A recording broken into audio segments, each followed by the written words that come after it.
In a new interview with the BBC, Prince Harry opened up about the legal security challenges that are preventing him from reconciling with his estranged dad, King Charles. Take a look. Of course, some members of my family will never forgive me for writing a book. Of course, they will never forgive me for lots of things. But, you know, there is... I would love reconciliation with my family. There's no point in continuing to fight anymore. As I said, life is precious. I don't know how much longer my father has.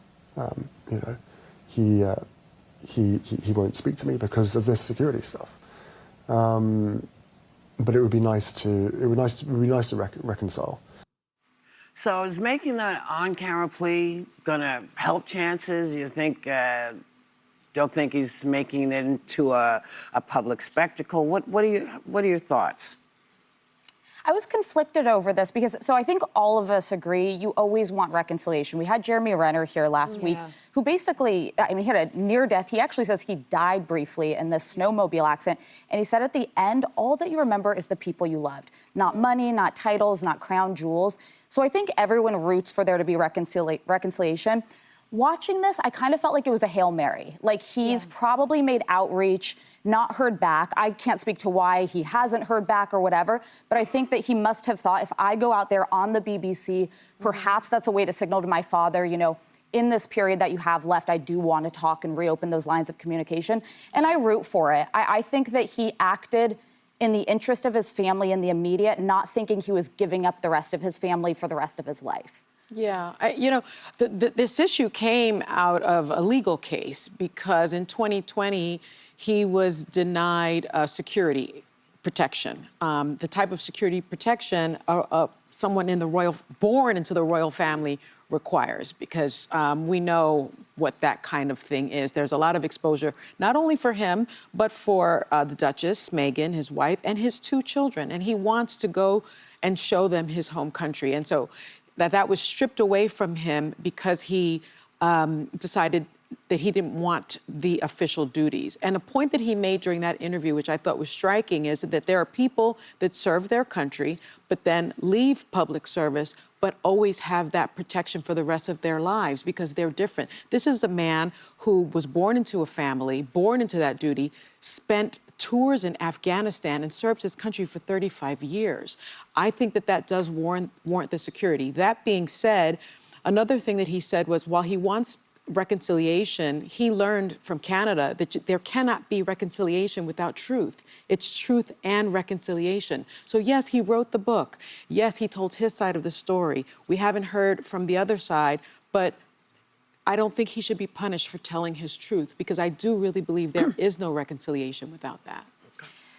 Okay, so... Did you get that? Great. Let's talk about what Sunny Hostin said on The View regarding Prince Harry and his strained relationship with King Charles III. Now, her statement was simple, but powerful. There cannot be reconciliation without truth. That's a sentiment I wholeheartedly agree with, and it's a perspective that deserves a deeper conversation. Prince Harry has spent the last several years speaking openly about the royal institution and the pain it's caused him and Meghan Markle. He's spoken about racism, neglect, the press, and the suffocating structure of royal life. Critics have framed his interviews, his memoir Spare, and the Netflix docuseries as attacks. But Sunny Hostin offered a much-needed reminder that telling your truth isn't an act of war, it's an act of healing. Harry didn't launch a crusade against his family. He told his story, a story that includes trauma, isolation, and being silenced. He used his platform to speak about experiences that so many people can relate to: mental health struggles, family conflict, and the burden of expectation. That's not betrayal. That's vulnerability.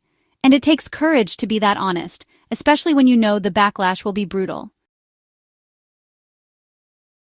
Sunny's defense of Harry is rooted in something essential to any healthy relationship, and that's truth-telling. You can't patch over hurt with silence and pretend everything is fine. That's not reconciliation. That's repression. And isn't that what Prince Harry was trying to get away from in the first place? Look, we all saw how the British press treated Meghan, the veiled racism, the double standards, the endless scrutiny, and we all watched as the palace largely remained silent. Harry stepping away and eventually speaking out was not a betrayal. It was a refusal to remain complicit in a system that was harming his wife and his family. That's not being disloyal. That's choosing humanity over hierarchy. Alyssa Farah Griffin on The View acknowledged something important too, that Harry acted in the interest of his family. Yes, he probably didn't fully understand the long-term fallout. Yes, maybe he underestimated how deeply entrenched the royal family's traditions and expectations are. But at that moment, he was doing what he thought was right.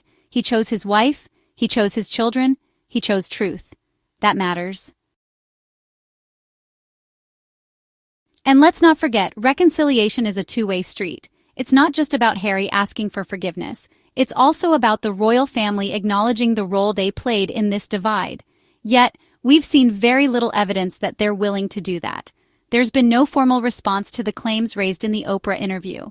There's been no acknowledgement of the racism, the neglect, or the failure to protect Harry and Meghan from the media. If they want reconciliation, there has to be accountability too. Sarah Haynes said Harry is not promised reconciliation, and that's true. No one is owed forgiveness just because they ask for it. But there's a subtle implication in that comment, that Harry brought this on himself by speaking out. That's where I disagree. Speaking out doesn't mean you've forfeited your family. If anything, it's an invitation to heal. But healing takes effort from both sides. And the royal family's silence isn't healing. It's stonewalling. Imagine if Harry had never said a word. Imagine if he'd stayed quiet, if he'd just accepted the press abuse, the internal family politics, and the quiet suffering that seems to be the royal way. Would that have preserved the family unit? Maybe. But at what cost? At the cost of his mental health, at the cost of his marriage. Sometimes telling the truth means breaking with tradition. Sometimes love looks like choosing discomfort in the short term for the sake of long-term peace. That's what Sunny Hostin was trying to say. That truth is a prerequisite for reconciliation. And let's be real, the royal family doesn't exactly have a strong track record when it comes to embracing truth, especially if it threatens their image.